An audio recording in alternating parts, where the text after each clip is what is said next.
mostly familiar faces. And that's a good thing because we're a community, and sometimes I feel like I'm not really the founder, I'm just the organizer, the admin, because there's a lot of awesome people who have made this space what it is. And this is the Startup Meetup. This is our one of 2 weekly events, and this is our 25th Startup Meetup. This year.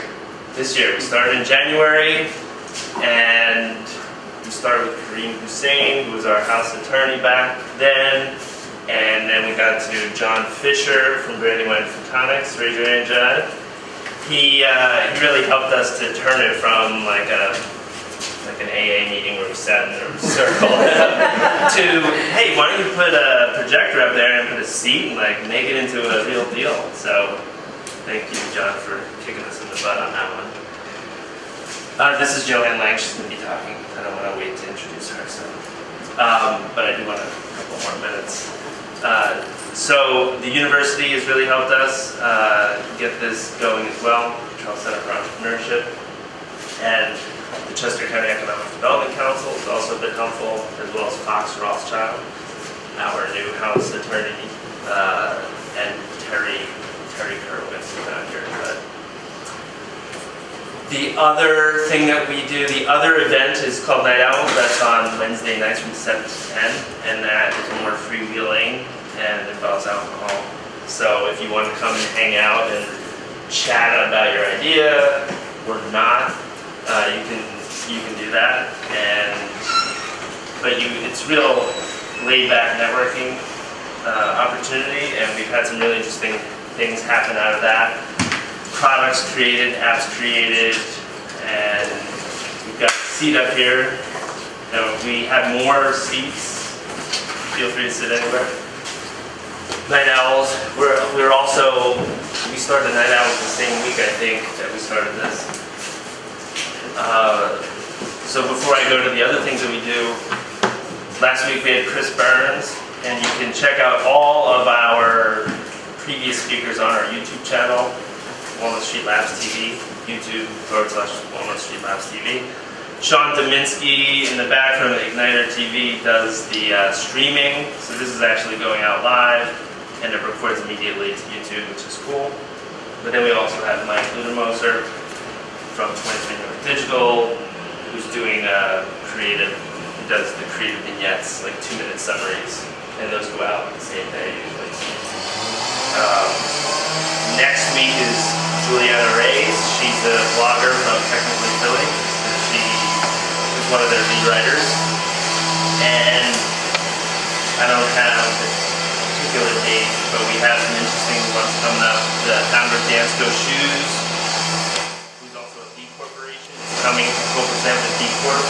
B Corporation is a quasi-governmental organization that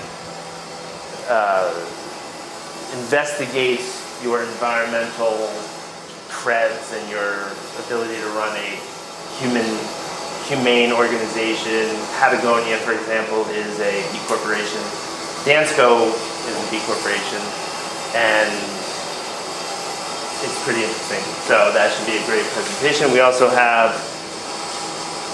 who do we also have, Kevin? Help me out. Bob Cooper, who's not on there.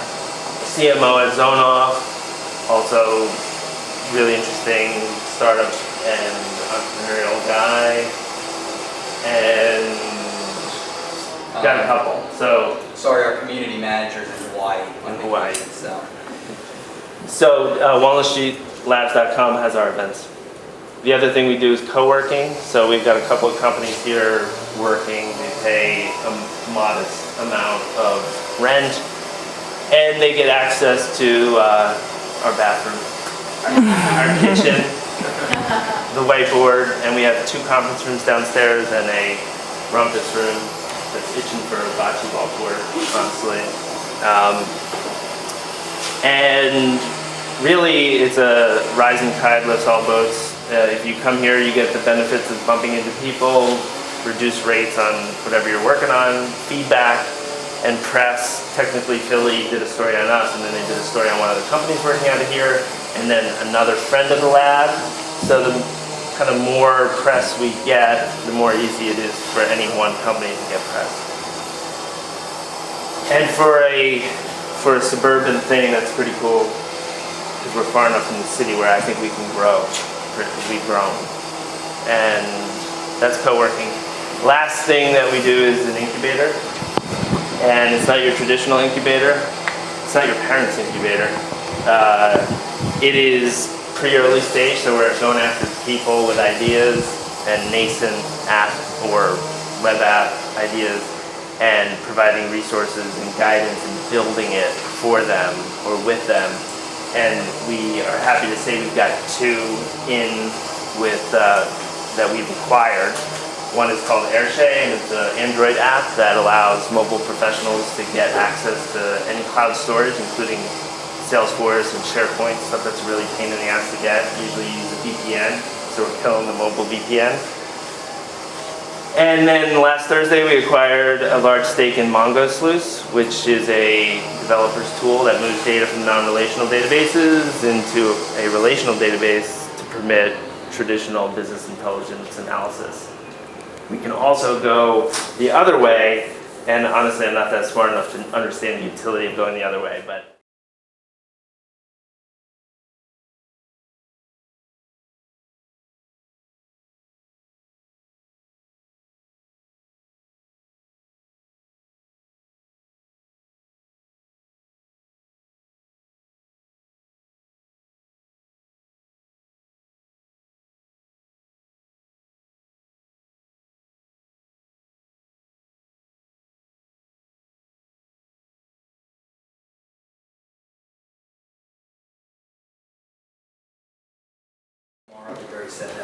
yep. So it's super awesome to have Joanne Lang here to talk about her process of building About One, and I'll let her share her trajectory, because that's what we do here. We share stories that hopefully catalyze or provide inspiration to other entrepreneurs and innovators, and also to become a resource for the community. She's a suburbanite or a suburban startup, and we're trying to raise awareness, so we're kind of doing that, and we thank you for coming and presenting. Thank you. So it's very nice to be here. They said I could talk about anything that I wanted to talk about. So I thought we would have more of a Q&A session, and I will happily answer any questions. But first, I do think for you to understand what questions I can answer, you need to have some background about me and what I've done and how I founded my company and why. So, thank you. So my company is called About One Life, About One Place, About One Family. And I'm not doing this to sell you on something, I'm doing it so you can see what I have, so you can ask the right questions. So from a press perspective, I write for Regions Business twice a month in print and online. I was Forbes' top 10 female entrepreneurs to watch. A week ago, I was the 11 most famous entrepreneurs in the US in Fast Company. Arianna Huffington was at the top, and I was at the bottom, but I would take being number 11 with her. My background is I was in 2 startups, one that was successful, one that failed, which I learned a lot from. And then I moved to a couple of big, large companies. My last one was SAP. And to cut a long story short, my last job in SAP was working for the board on their clandestine cloud and mobile technology projects. I am a chartered accountant. I'm also certified in new product development and introduction. I'm one of the few women in the US that have been through that program. We were Web Summit top 100 companies in the world. I've raised over $4.5 million in venture capital. And interesting about my raise is I did all my raise in this region. And when I raised in this region, I thought, wow, this is hard. I must not be good at this. And afterwards, I found out it's hard for everybody, and not many people raise all their money in this region, so generally money comes from other areas as well. I have one other investor in Utah, but the rest is Philadelphia driven, so I'm very proud of that. I'm a Dell Founders Club entrepreneur, and I can talk more about that if people are interested in that. Dell selected 30 entrepreneurs to help expedite the growth of their companies. So for example, out from that project, I have a contract to OEM my apps on Dell hardware, on Windows 8 tablets actually. I was in a movie called Control Alt Compete that launched at Napa Valley with one of George Clooney's last movies. And the movie was about the emotional side of entrepreneurs. They selected 5 entrepreneurs to film, and it was about why would an entrepreneur leave a really, really good job and go and risk everything to have a startup company. That was the story behind mine. I was a Smart CEO finalist, I was Philadelphia Coolest, and then I'm a Microsoft One company. And Microsoft selected, I think, 5 companies in the US, again, to help grow their companies on their technology. And I can talk more about why I did this and how that happened. So they give you resources to help you understand infrastructure, architecture, and then they give you press and marketing projects that go with that as well. So those have been good things for me. My contact's on the top left-hand side, and on the bottom, I'm also a mum of 4 boys, and so my boys are 10, 8, 6, and 4. And it's a very interesting story generally that I'm a woman with 4 children. I really would leave a corporate job and risk everything to have a startup company. So that's my background. Let me tell you a little bit about the company and why I founded my company. Oh, sorry, next one. So my company is About One life, about one place, about one family. And it's the only family management cloud platform in the world. And so what does that mean? It means any developer or corporation can develop applications related to families or household management on my platform very, very, very quickly. And so to put that in context, and I'll tell you more about my story in a second, but there's Facebook with a consumer application and a platform for developers and corporations to develop on. So the consumer applications are for connecting and sharing publicly with your friends. On the other side, there's LinkedIn, which is for collaborating and sharing information with your colleagues, and they have consumer apps and a platform that you can develop on. And what was missing before was something that was in the middle that was secure and private, that people could be organized, families could get organized and then connect and share privately with other members of their family or their, anybody in their contacts with a platform that you can develop on. And so that's what I have. And so it's huge that I have this platform, and it's one of the reasons that I've been able to raise venture capital. So next PowerPoint. So let me tell you a little bit about my story and why I founded the company and what I did. So just to explain this PowerPoint, to build the platform, we also have consumer applications. On the left-hand side is an iPhone that's a family timeline. And on the right-hand side is a dashboard. And the idea is the dashboard could be for the CEO of the household. So you can see any information about your assets, your family, your cash flow, coming from anywhere, any different accounts that you may have combined into one place so that you can make more informed decisions about your family. So those are the screens that you're looking at here. And it could be varied. It could be finance coming from Vanguard. For health, we're one of the early customers with the blue button, which means we're a receiver for any health records from the government project. Alerts and to do, and then we integrate your calendars as well. So multiple people can be on multiple calendars and you can view them. But let me give you my background. So I traveled around the world with SAP. My background's computer science and accounting, so that's what I did, computer science first and then accounting second. I traveled around the world and I always had trouble in one country when I needed personal information in another. So for visas and paperwork, so one year I had to have a next door neighbor break into my house, go through my filing cabinet and pull out records. It was very embarrassing for me. So I knew I needed a place to have all this kind of information about my home that I owned, my health, and all the records like this. And to cut a long story short then, I moved to SAP. I was in clandestine projects around strategy and cloud and mobile technology. And I'd had this idea for a game to get organized for families, because I'm also a parent, for a long time. But I couldn't understand, how can I do this game to get organized where I can keep all my information and it can be kind of like a family vault? I don't understand how I can do it technically. So when we were in the cloud and mobile technology training, I had my aha moment. This is not just good for SAP, this is where my About One can live. And so I had the idea. I had a huge fear of failure. I had a really good job, I had a good salary, I had good health benefits, and I was a primary income earner in my house. And I didn't know how to raise venture capital. I didn't really know anybody in this region. I'm from England, I'm not from here. I didn't know, I had a failed startup before, so that burned me very, very much. And just so you know, it wasn't me, it was the person I founded with. I was really good, they were terrible. And so I'd learned a lot about the team, and so I had this fear of failure. So remember, I've got this fear of failure, I have a good salary, so I didn't kind of take the leap and jump. And then one of my sons was sick one day, and a doctor called me, and I was working from home, and I ran out of the house with an iPhone and my car keys, and I drove up to Paoli Hospital, I don't know who knows around here, and my son was in an ambulance unconscious outside the hospital. And when I got in the ambulance, the paramedic needed very specific information about his health records, and he also needed his date of birth. And I couldn't even remember his date of birth. I was in such a panic, and I couldn't give him his health records. And so instead of being able to treat him, they had to drive from Paoli to Bryn Mawr, which in the traffic took nearly an hour. And the whole way there, I thought my son was going to die because I couldn't give the health records.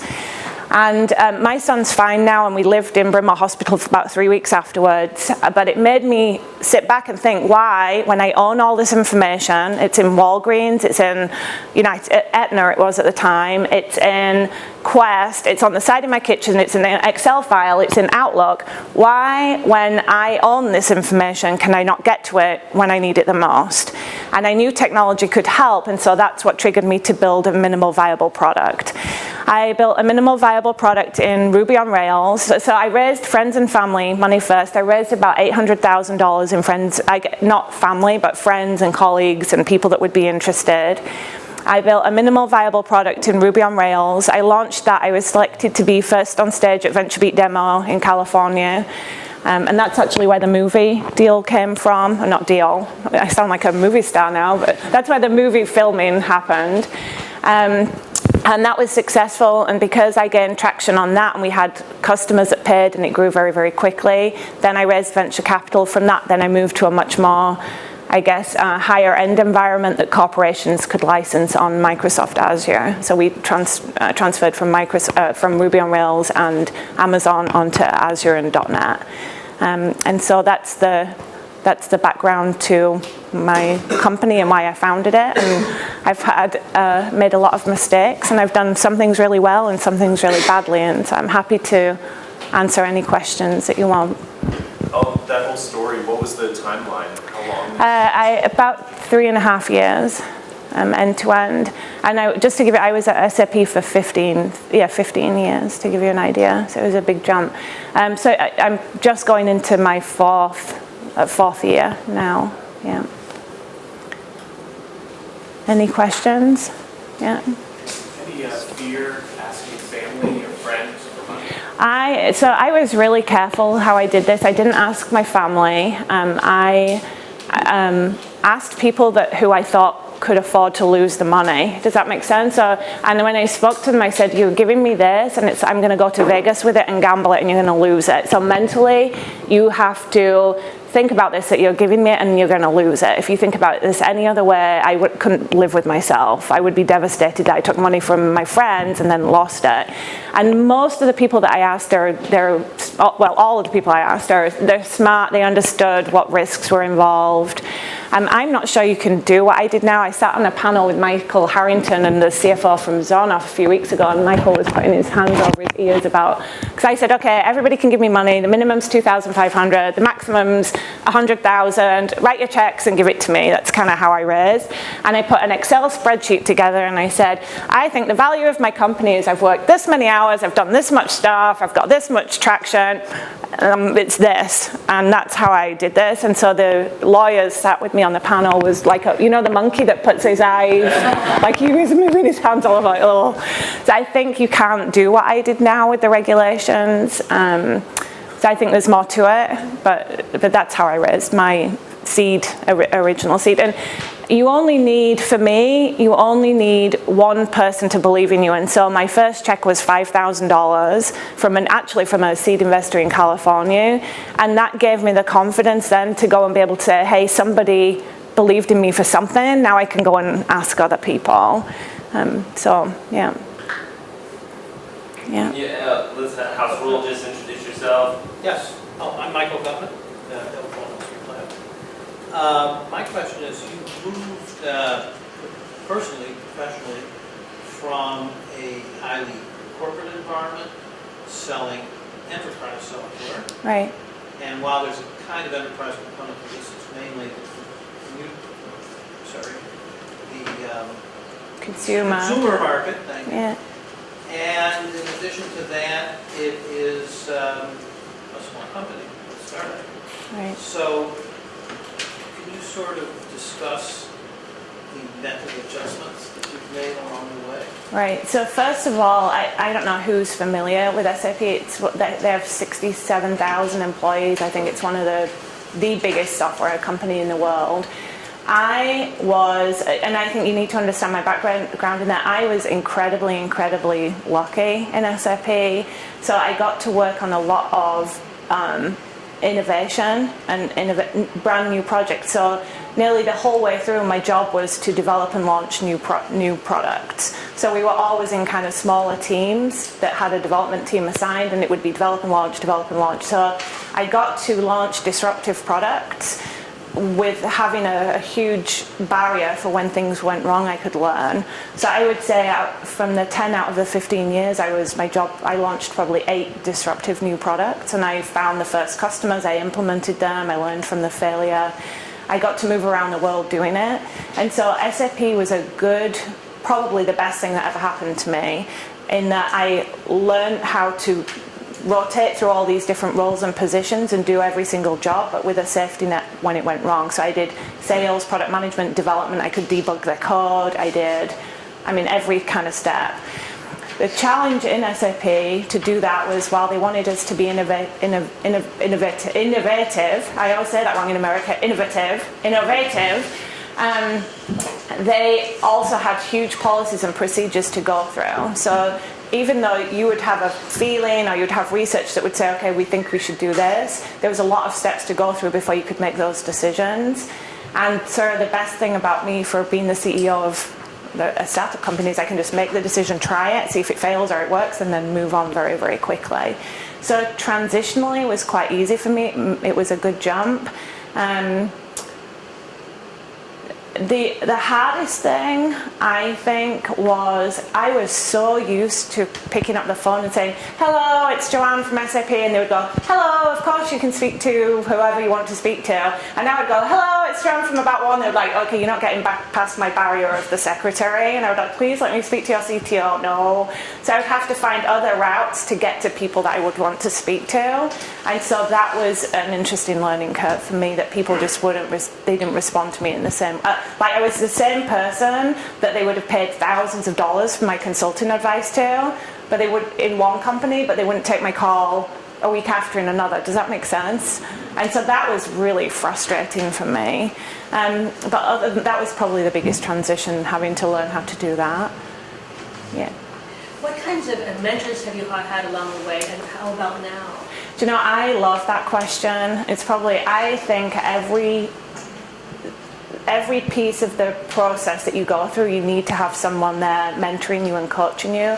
I've had a very, very lot. So I would say, and for different aspects, fundraising, I had different mentors to growing my business.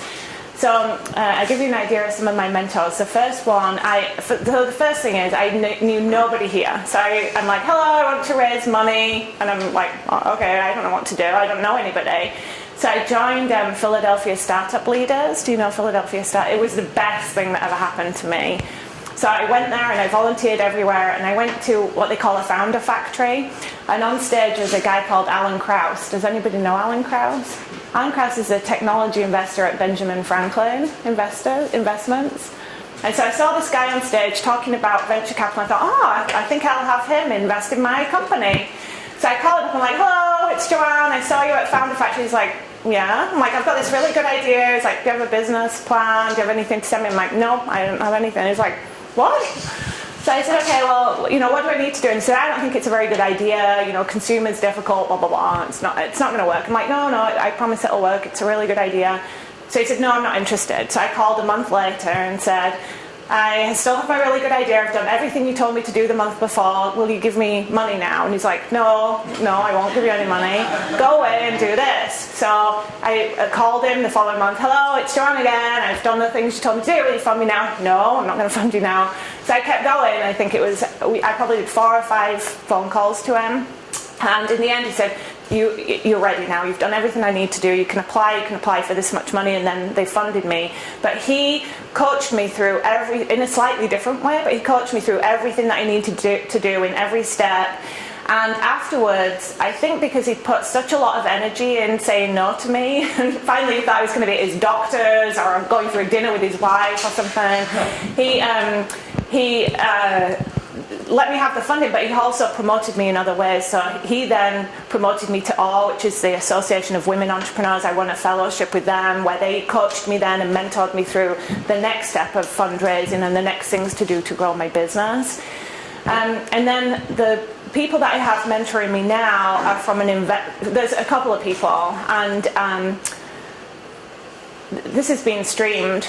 Right, so there's a couple of people. So the first thing I did is I said, okay, who's grown a health company and had a big exit in kind of the health tech space, and who's a woman that's done this?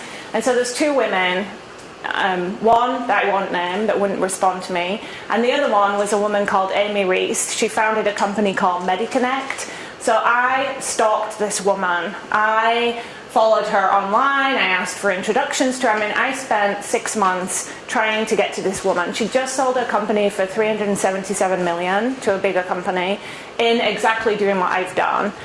And in the end, after months of trying to get an intro to her, I got an intro to her. I met her. She was excited. She invested in my company. And now she mentors me. And she's a machine. She understands exactly what to do to drive your business and grow your business in which order. And so the next area that I needed help on was the consumer side. How do you grow to 80 million consumers very, very quickly? And so I found, and I can't talk about this online right now, but I found a very, very, very famous entrepreneur, and he founded Ancestry.com, do you know Ancestry.com? FamilyLink.com, MyFamily.com, and FamilyLink was his last company. He grew it to 80 million users, 1 million a week, his first million in 29 days of launching, and he now mentors me. And we're going through some other negotiations to something, which is why I can't talk about it online. But he mentors me, and it was probably the best thing that happened. But I had to find him and be introduced to him. And so I think mentors are incredibly important. And you also need a good baseline of people that believe in you and your family, because emotionally it's like in SAP it was kind of up and down like this, and then it would flatten off. Being an entrepreneur, it's like having a 5th baby that never sleeps, that you wake up in the morning like, oh, I've got a deal, and then by lunchtime something's terrible happening, like, oh, I'm going to stick a pen in my eye, and then at bed you're like, oh, and then I've never felt such an emotional roller coaster in such a short space of time, and so I had to have people around me that helped me manage that piece as well. That's a good question. My name is Doug McConaughey. I'm an academic by training, but an investor and entrepreneur myself. I'm an advisor here at the lab as well. And one of the things I've seen in my own experiences and in other companies is the major pivots you have to make throughout the process. Right. Could you comment on a couple of things that you've had to sort of shift in a major way, or have you had to do that in your original plan? So we were always going to be a family management platform, and I was always going to solve this problem that you would have access to your own information that you needed. So we didn't pivot from our mission and our goal, but we did pivot from technology. So I mentioned before we were Ruby on Rails, and we had scalability and security issues, and at the time it was just a gut feel.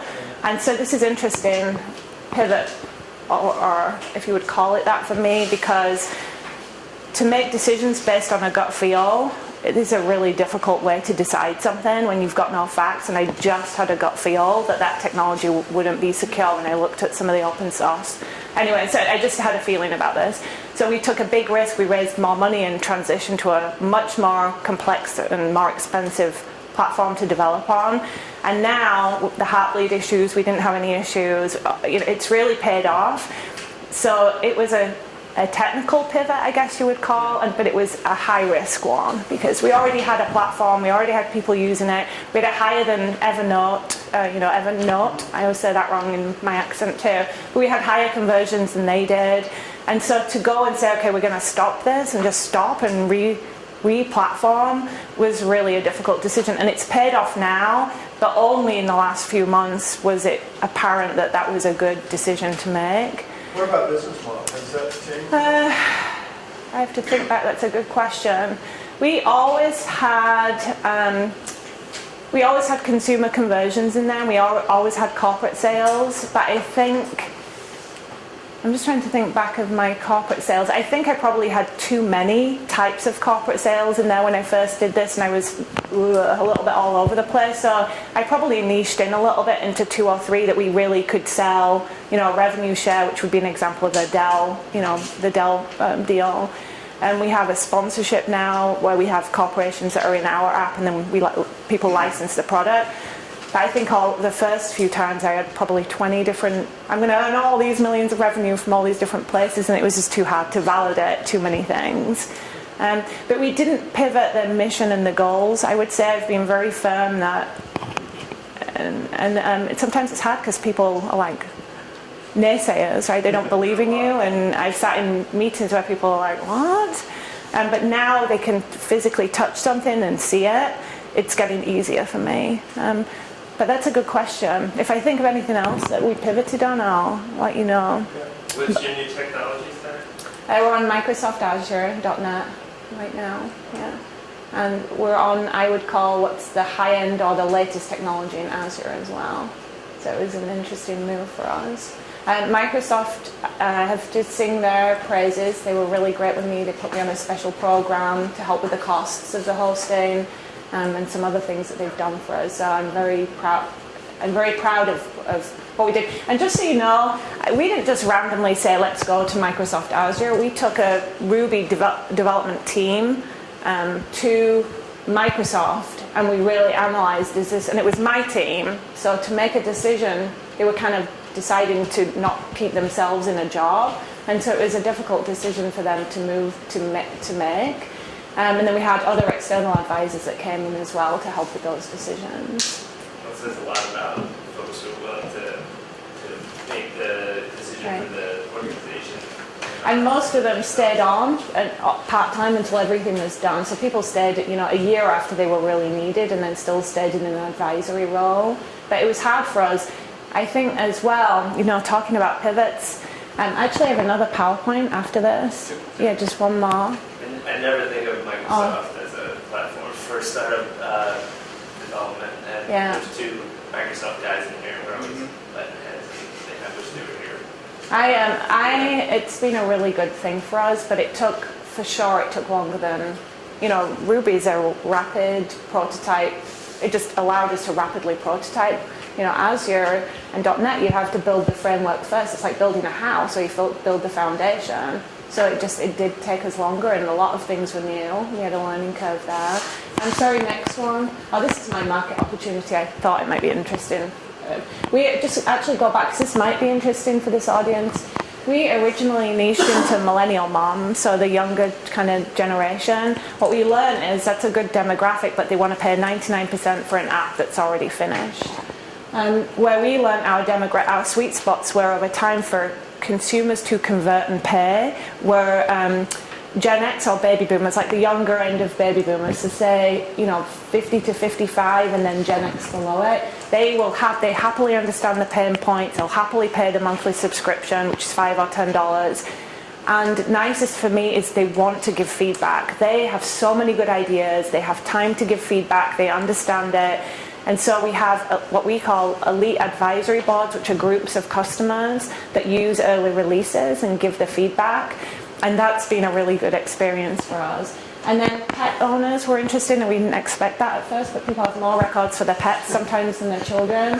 And then military families is just a really nice space for us. And then if you think about the applicability with companies that serve the military families, especially around Department of Defense or insurance and finance, those are a good audience for us. But that's just a really nice space in general for us, the military. And we also employ 2 former Marines as well on our team. And I also run a comeback mum program, and I can tell you about that as well. Next PowerPoint. So when I was bootstrapping at the beginning, I had to work out how to find really good resources that were inexpensive. And so I founded a comeback mum or dad program. Shall I tell you about my comeback mum program first? So at first, when I didn't have a lot of money, we had to bootstrap. I needed to find people to help me with search engine optimization, social media, marketing, I mean, anything and everything. And I didn't have the money to pay the salaries. And I decided right from the beginning, my culture would be one of family. So if you need to leave to go and pick your children up and work from home with them, you can. If you need to go to the doctors with them, or maybe even now the vet with your pets, you can. So the idea was that if you give people the flexibility to be with the people that they love when they need to be there, that they would work the hours they need to do their job. And I was told by very many people that will not work. You need to have them in an office. They need to be there 9 to 5. There was pros and cons to learning how to do this, but I would say I get 500% out of my team in comparison to what I had in a corporate environment. They absolutely do more, work longer hours because they can be with their families when they need to be. And but I had to learn how to manage that kind of environment. And as part of that process, we had to find these people that I couldn't afford really to have. And so I founded a comeback mum program. And what I did is I researched, so say if I wanted to find somebody for search engine optimization, I researched online who were the people that were speaking about search engine optimization at BlogHer or the other big events.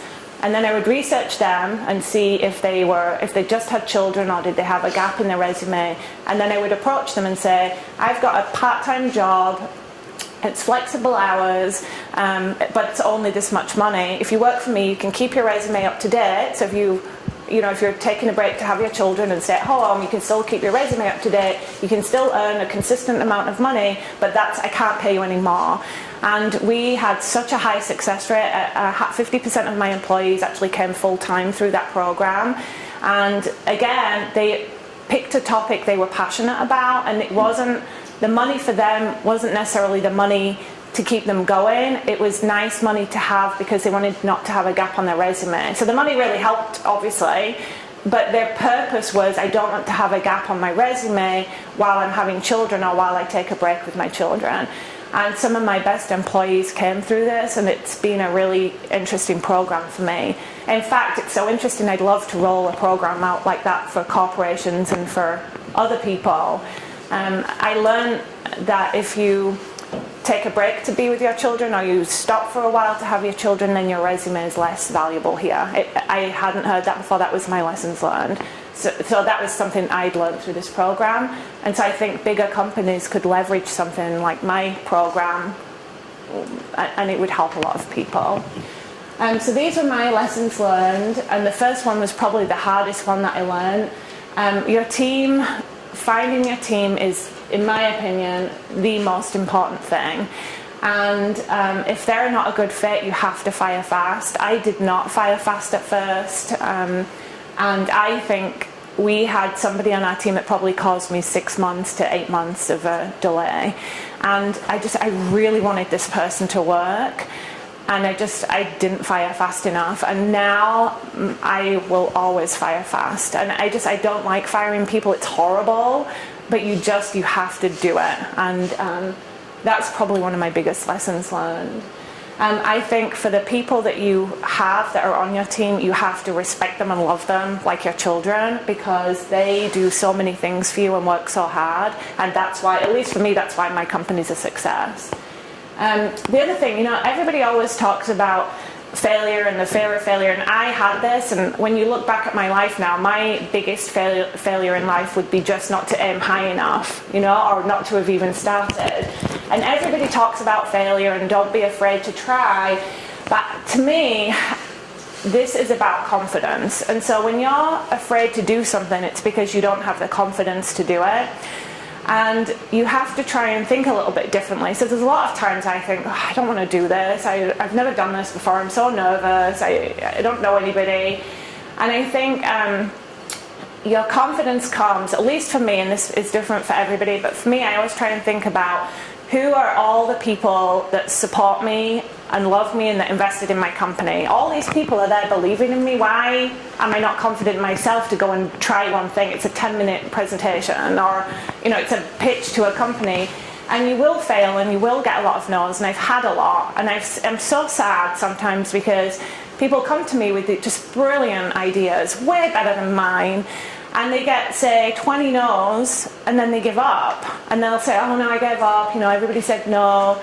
Well, you get 1,000 no's, and so you have to have the confidence and keep thinking about the people behind you that do believe in you to kind of get past those no's. And then the other thing for me is you have to turn up. So, and this sounds really like common sense, but if there's an event and it's 6 o'clock and you're tired and your kids are sick and somebody's throwing up and you're exhausted and you don't really want to go, you really need to just make yourself go. It doesn't matter what's going to be there when you get there. You need to just turn up. And I think, is it Woody Allen? Somebody said 80% of life is turning. I don't know what. Showing up. I think it's 90%. 90%, yeah. I absolutely believe that now. There's people with amazing ideas and way, way cleverer than me, but I show up. I show up everywhere. I talk to everybody. I'm constantly pushing for press. I'm just, even when I don't want to, I turn up. And I really believe that, I don't know, that 80% or 90%, I absolutely believe in life that that's true. I quote that all the time. Do you? And you don't want to... You never know where you're going to bump into somebody or when you get the opportunity. And I've met some amazing people that have supported me by turning up that I would never have expected. Are there other questions?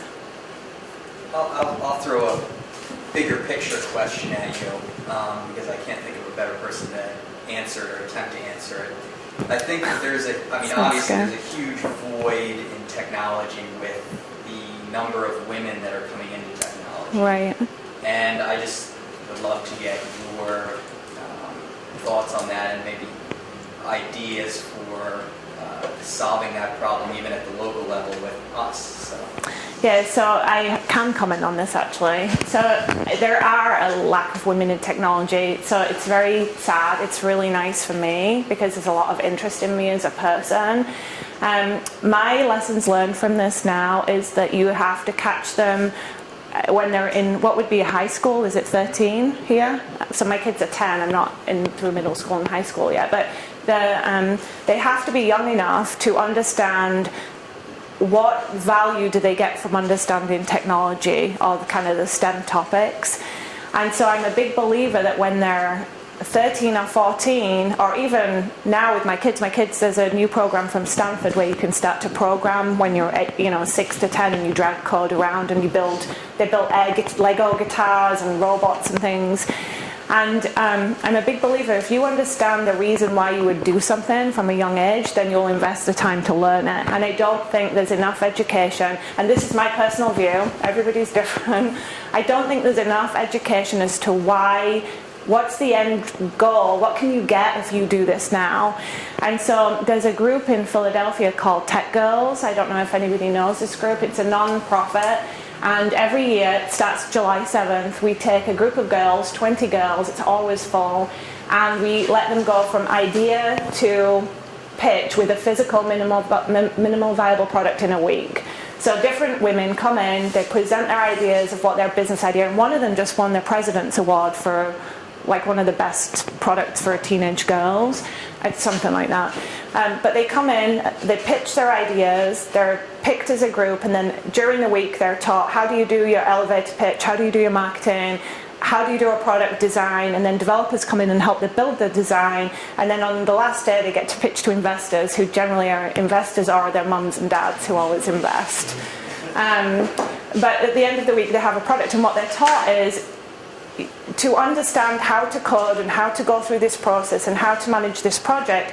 You don't need to be a developer, that's a good skill to have, but you could be a marketing person or you could be something else. But if you understand the end result, you understand what you need to do to get there.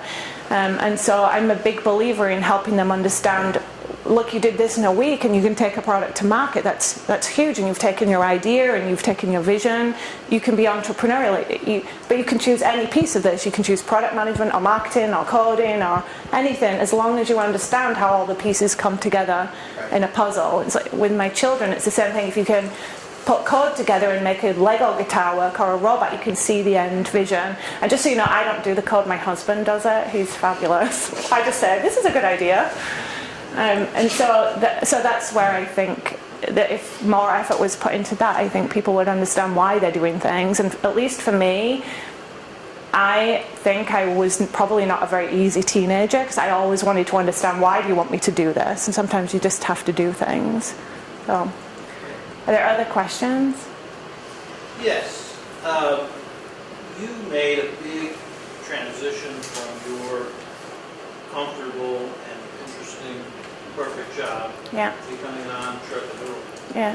And fortunately for you, a lot of your corporate job had to do with things that some way strained you. Yeah, I think I was absolutely blessed. Yeah.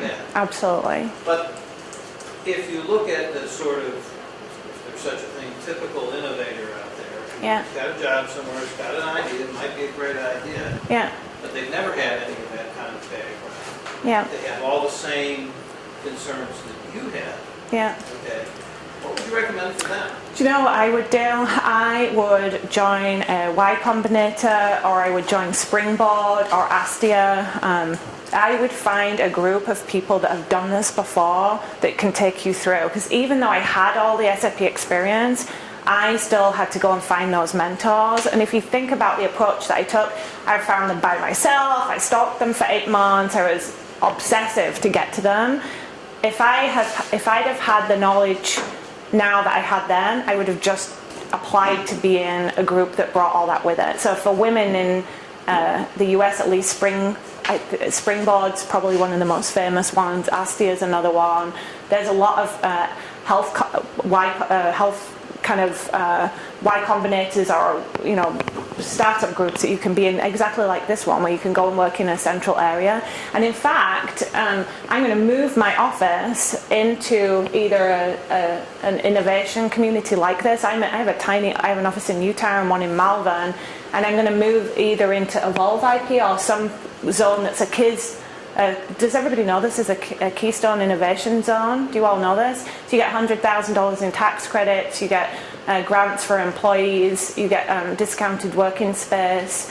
So all these things, I just had no idea when I started. And so now I'm going to relocate my office into one of these kids zones. And so those would be the places I would start. I would start with a kids zone. I would start with a group that's done this before. I would start with a group where they bring in the people to help you grow. And there's lots of different ones in different spaces. They exist for everything. And so if I was doing this again, that's where I would start. And I didn't, but I think I didn't understand that they existed, or they didn't exist in the form that I could take them. Like when I looked at the kids zones, they were just too expensive for me when I first started, and now they're not. But at the time, I couldn't afford to be in one. So that's how I would do things differently this time. We are friends with Guy Fardone, but I would say we're working on getting this building into the KIC. Okay, yeah, then I would move into your building. I think it's a brilliant concept. I mean, the things, the support that comes with it is, I love. That was Just disclaimer, that is not official, and Mary's probably watching the live stream, and she's gonna like have. Okay, you can edit that. YouTube's got it. Browser. But really, John introduced us to the CCDC and I2N, and all this. Those tax credits are like real. You can sell them for $1,000. Exactly. I comment. John Fisher with Randy Wine Photonics. We were actually down in the kids in Chester. Oh yeah. And I found out that it was actually not too interactive. It doesn't happen. It takes a very deliberate effort in order to connect with other people in your building when you're so focused on making cash flow projections. Right. And you're so focused on getting customers. And why do I have no biotech need to talk to this person? Right. That would be a good question. How do you develop that culture that Chris is trying to do here? Yeah. but we did get the cash. Yeah, and I love your point. So the one I want to go into is more tech focused, so everybody's tech. And so I tried to preempt what you said, because I've seen that before. And so I spoke to somebody called Mary at the, which is she, I2N, it's the Chester, but what's the Chester County Economic Development Council. So I called her up and said, okay, I want to be in this kids zone place, but I only want to be in it if we have this kind of group that helps. And so please form a group that we meet once a month, and every month you give a press release and you pay for it. And so it doesn't matter what the press release, it can be about any of the people in the company, anybody in the group. And I said, please present and have the local press come in and talk to us and tell us, so it keeps us together as a community, what they're doing, what are they looking for, what are they going to talk about next, so we can preempt the stories and be helpful to them. Please tell us what grants are available in this region, because some of my friends got a grant for $1 million, and they got, it was $250,000 4 times, and they got it 4 times because not enough people applied. So they just put 4 applications in and got it, and I didn't even know to apply. But they had a grant person looking for these grants in their group in California. So I was just gutted when I found out about that. And so I asked them to provide a grant person to constantly watch all the government grants, and so that they could apply for our grants for us, and we just pull in the middle pieces. To talk about the kids zone, to talk about interns, right? Which interns we can have for free. So then I find out there's all free interns everywhere that are paid. So so now I find out there's all free interns that you can have. Why, I didn't know this either. And then the last thing I said to her was, please bring in the top heads of innovation or CMOs or CIOs for this region and let me speed it, let me pitch to them. So in the Microsoft One group that I'm in, one of the things I love is once a year they bring heads of innovation from big companies. So BMW, Disney, Campbell Soup, I mean any big company that you can think of. They bring you in a room, they pick their top 10 companies in the world, and you go in and you pitch for 6 minutes, and then you speed date with every head of innovation. And I fly to Boston for my speed dating, and I've never speed dated in my life, so it was a new experience. And it's people from this region. I'm like, are you kidding? I've just flown to Boston to meet people that I could drive for 10 minutes to meet. And so what I asked Mary to do is once a quarter, bring them in, give breakfast, have one of them do a lessons learned, so it's interesting for them too, and have them come, and they have to come with a budget, so they have to come and buy something. If they don't buy anything, they have to tell you why. And so at the end of your morning, you've either done a deal or you've had 10 sets of feedback on your pitch that tells you what you're doing wrong, that people won't buy from you. And sometimes the no with the feedback is more important than the money, if that makes sense. And so that's what she's founded a group. She picked 10 companies. We meet once a month, although we didn't meet last month. And she started to do that. But you have to, and everybody in the group is supposed to share everything on LinkedIn. They're supposed to share each other's tweets. But I have to kick a little bit to keep pushing. I have to keep sending gentle reminders. Hello, you haven't shared my blog yet. But I think somebody has to do it, and somebody has to push, and somebody has to make those requests. And so I thought, what can Mary do? She can say, no, I'm not going to pay for your press releases, or no, I'm not going to do this. And she didn't. Everything I said, she did, right? And she bought lunch for us. So, I mean, I get fed too. It's a huge win for me. I just want to get, we actually got a question on our Facebook page, somebody watching the live stream, so I want to ask this to you before maybe you can wrap up with. But so About One had a Windows Phone app early on. Yeah. Why did About One decide to build one when most companies focused exclusively on iPhone or Android apps? Was it because of the tight relationship you had with Microsoft, or were there other reasons? No, that's a really good question. So there was a number of reasons we did this, and we did a lot of analysis on it. So for our market, we thought Android was biggest, then iPhone, and then Windows Phone, obviously at the time. And what we wanted to do was try and have a series of, and we didn't only have Windows Phone 7, just so you know. We have a PhoneGap app. We had one on Android, one on iPhone, and PhoneGap, and a Windows Phone 7. So it's not, there was 3. So we decided we'll do minimal viable products to test the market to see which mobile device is the best. And we did decide to do Windows Phone for 2 or 3 different reasons. The one is, it might be a smaller market, but we would get more press in the store. Does that make sense? So in iPhone, we were one of millions and millions of people that we would have to fight for press for in this kind of space that we were in, and we weren't sure what the pitch had to be, how we had to match it, how do we go to market on an iPhone. Same thing for Android. We weren't sure what's the wording got to be, how do we release it, so we picked PhoneGap so we could build once and go out on Android and iPhone, and then Windows Phone 7 gave us an opportunity to test this market in a space where it was less full, I guess, that's not a very eloquent description, but a less saturated market. And then in addition, Microsoft helped us find designers and work on the design. And we had so many problems finding designers for iPhone and Android, real UX designers I'm talking about.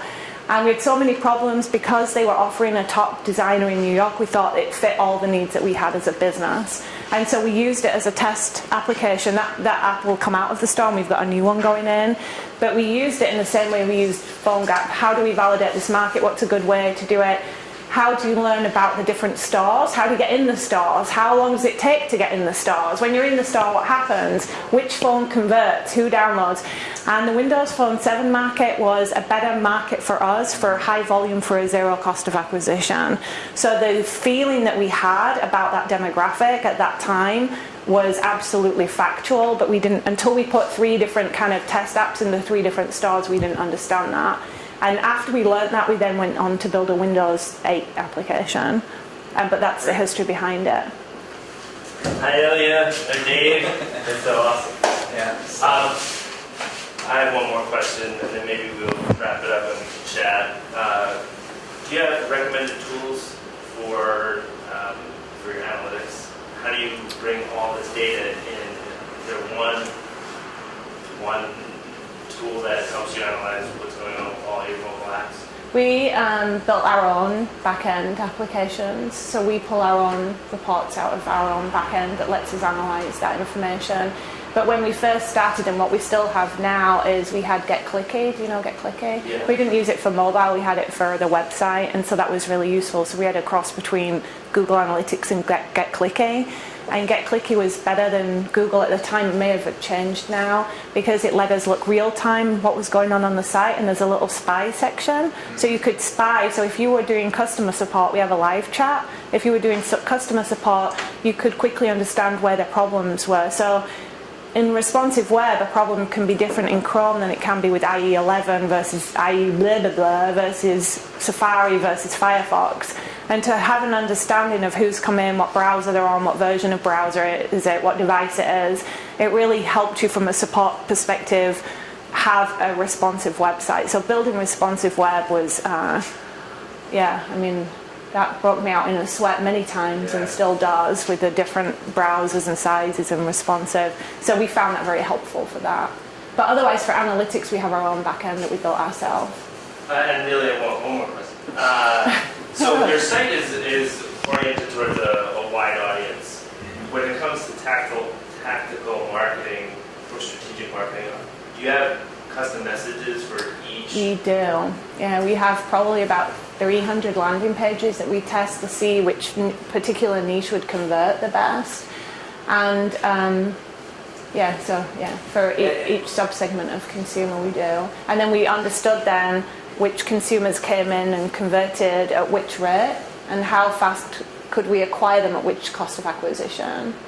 So it was really important for us to get high volumes at a low cost of acquisition with a higher conversion percentage, if that makes sense. Yeah, and do you find that you do better at people searching for that solution, or are you getting I bumped into this, it's great, I'll download it?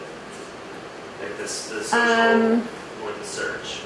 So there's a couple of pieces to that. So search works really well for us, but it took us a long time. I don't know, maybe we were just learning that process, but it felt like it took a long time to have people come from those searches. So most people come from searches now. What worked for us really, really quickly at the beginning is to have a team of, for us, my audience is women, so it's a 95% female demographic. So we had a series of women that we worked for that were bloggers, female bloggers on different topics, whether it was DIY in your home, money saving ideas, they blog on different areas, and we looked for who were the highest ranking bloggers, and then we paid them to write articles and test and use our product. Not a lot, I mean it was $25 or something like that, but they really helped with the link backs and then their readers, and that would convert a high number. Cool Mom Tech, Cool Mom Pics was another one that was really good for us. So there was a big community like that that really helped us through BlogHer initially, and that really made a big difference. And then now we have contracts with partners that have now we understood who the exact demographic was that converts. We sign contracts now with partners that are built into the app, which means when we turn on to ramp, we can ramp to 250,000 to $500,000 a month very, very, very quickly, and at a very specific cost of acquisition. So we understand that model now. But I would say it took a couple of years to learn that model. It wasn't a fast thing to learn.